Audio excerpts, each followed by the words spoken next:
Hello friends, आज का हमारा टॉपिक है शिरोरोग, जिसमें हम पहला पढ़ रहे हैं वातज शिरोरोग। ठीक है। इससे पहले जो हमने शिरोरोग की क्लासिफिकेशन वाली जो टेबल है वो आपको ऊपर आई बटन पर उसका लिंक मिल जाएगा। ठीक है, आप एक बार वो देख लीजिएगा ताकि आपको अच्छे से याद हो जाए कि कौन से आचार्य ने कितने शिरोरोग बताए हैं, क्या हम पढ़ने वाले हैं। ठीक है।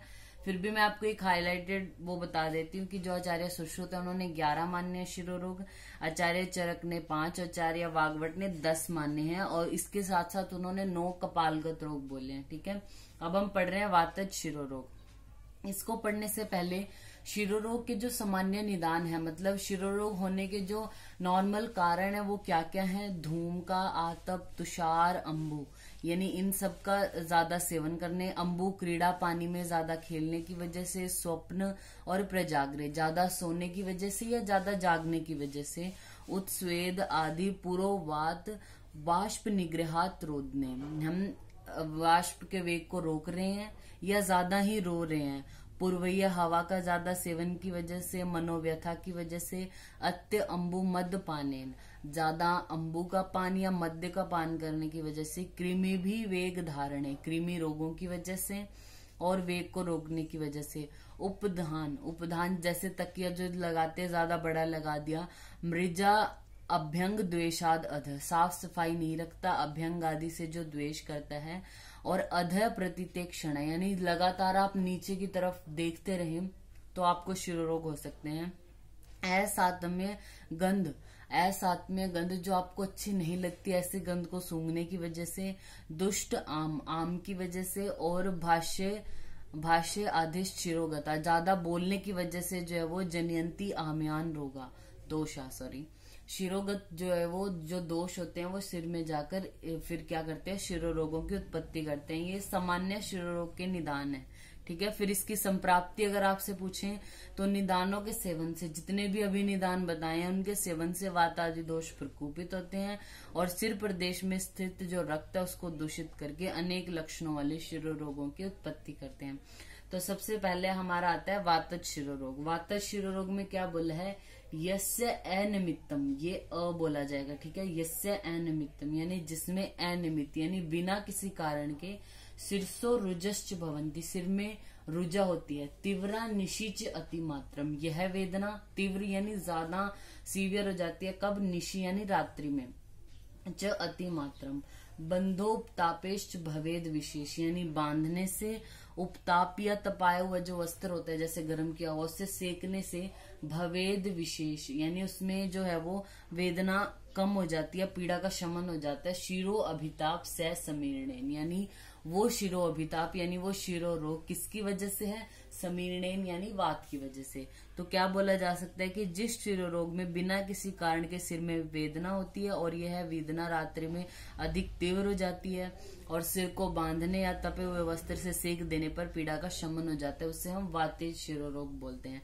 यह आचार्य सुश्रुत के अकॉर्डिंग हमने पढ़ा है। ठीक है। अब आचार्य वाग्भट के अकॉर्डिंग, जैसे मैंने आपको बोला कि टेंशन नहीं लेना, ये नहीं सोचना, आपको एक आचार्य के अकॉर्डिंग भी अच्छे से याद है तो वो भी सफिशिएंट है, लेकिन अगर आप वाग्भट वाला भी याद करते हो तो वो बहुत अच्छी बात है, वो आपके नंबर गेन करने के लिए।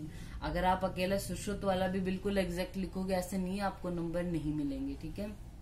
लेकिन आचार्य वाग्भट के अकॉर्डिंग जैसे मैंने बताया कि वो बहुत सी चीजें सेम ही बोलते हैं आचार्य सुश्रुत के जैसे ही, लेकिन कुछ चीजें अलग होती हैं, तो वो अगर आप ध्यान में रखते हैं तो आपके नंबर और ज्यादा बेटर हो सकते हैं। ठीक है। तो आचार्य वाग्भट के अकॉर्डिंग क्या है, प्रकुपित हुई वायु है जो वो शंख में सुई चुभने के समान पीड़ा करती है, ग्रीवा का पिछला भाग जो है वो फटा हुआ सा प्रतीत होता है। अब आचार्य सुश्रुत ने सिर्फ शिरोरोग की बात की कि सिर में, पूरे सिर में उन्होंने बोला कि अनियमित रुजा होती है, रात्रि में अधिक हो जाती है, बांधने या फिर तपाए वस्त्र से सेक करने पर ठीक हो जाती है, सिर्फ नॉर्मल बोला है। आचार्य वाग्भट अब अलग अलग अंगों के बारे में बताएंगे, मतलब अलग अलग पार्ट्स के, सिर में भी जैसे शंख में बोला है कि सुई चुभने के समान पीड़ा होती है, जो ग्रीवा है उसका पिछला भाग फटता हुआ सा प्रतीत होता है।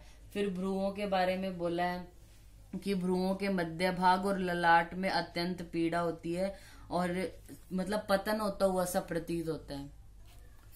फिर कर्ण के बारे में बताया है, जैसे कि कर्ण शूल होता है, कर्ण में आवाज आती है। फिर आंखों के बारे में बोला है कि आंखें निकलती हुई सी प्रतीत होती हैं, सिर घूमता है, सिर में संपूर्ण जो शिराएं उनमें स्फूर्ण होता है, कंधा और हनु में जकड़ाहट हो जाती है, प्रकाश को सहन नहीं कर पाता, नासिका से श्राव होता है, और शरीर जो सिर की पीड़ा है वो अकस्मात बढ़ती है और शांत हो जाती है। इन्होंने भी बोला था अनियमित, बिना किसी कारण के होती है। और आचार्य वाग्भट बोलते हैं अकस्मात ही बढ़ जाती है, बहुत ज्यादा हो जाती है और अपने आप ही घट जाती है। और मलने से, स्नेहन, स्वेदन और बांधने से जो पीड़ा है वो शांत होती है। ठीक है, उन्होंने भी इसी तरीके से बोला है, मलने, स्नेहन, स्वेदन, बांधने आदि से पीड़ा शांत हो जाती है। फिर आती है इसकी चिकित्सा यानी ट्रीटमेंट। ठीक है, तो इसमें क्या है, हमें पता है ये वात व्याधि के समान करना है, यानी स्नेहन देना है पेशेंट को, स्वेदन, अभ्यंग, परिषेक, अनुवासन, वस्ती, घृत या तेल का पान करा सकते हैं। अब आता है उसको आहार कैसा देना है।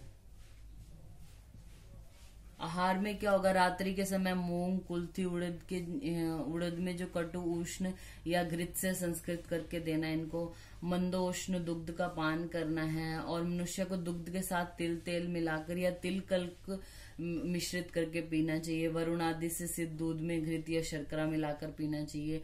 लेप के लिए जैसे बताया गया है कि चंदन आदि जो वात शामक शीतल द्रव्य उनका प्रलेप करना चाहिए। सेक के लिए बताया जितने भी वातनाशक औषधि उनके कल्क या क्वाथ से सिद्ध किया हुआ जो दुग्ध है उसको सुखोष्ण करके धारा को सिर पर सेक करना है। और जो वातज औषधियां हैं उनसे सिद्ध पायस का मस्तिष्क पर लेप लगाना है। ठीक है, फिर नस्य के बारे में बोला गया है कि जो वरुण आदि गण की औषधियां हैं उनको दूध में पकाकर मक्खन निकालना है। फिर उस मक्खन में काकोल्य आदि जो है वो मधुर गण की औषधियां पकाकर उससे नस्य लेना है। स्नेहिक धूमपान करना है। धूमपान कैसा होगा, वातज है तो ऑब्वियसली स्नेहिक धूमपान करेंगे हम। ठीक है, वात का प्रकोप भय होने पर, जैसे हमें पता है कि बहुत ज्यादा प्रकोप हो रहा है वात का, तो रक्त मोक्षण नहीं करना चाहिए। ठीक है, लेकिन वायु शांत हो जाए और अगर कफ का प्रकोप हो तो अग्निकर्म कर सकते हैं। बला तेल और त्रिवृत घृत से हम अभ्यंग, नस्य, बस्ती कर्म या सेक कर सकते हैं। ठीक है, और मॉडर्न में हम इसको न्यूरैल्जिक जो हेडेक है या इडियोपैथिक हेडेक या टेंशन हेडेक से कोरिलेट कर सकते हैं। तो ये हमारा टॉपिक हो गया वातज शिरोरोग। Thank you.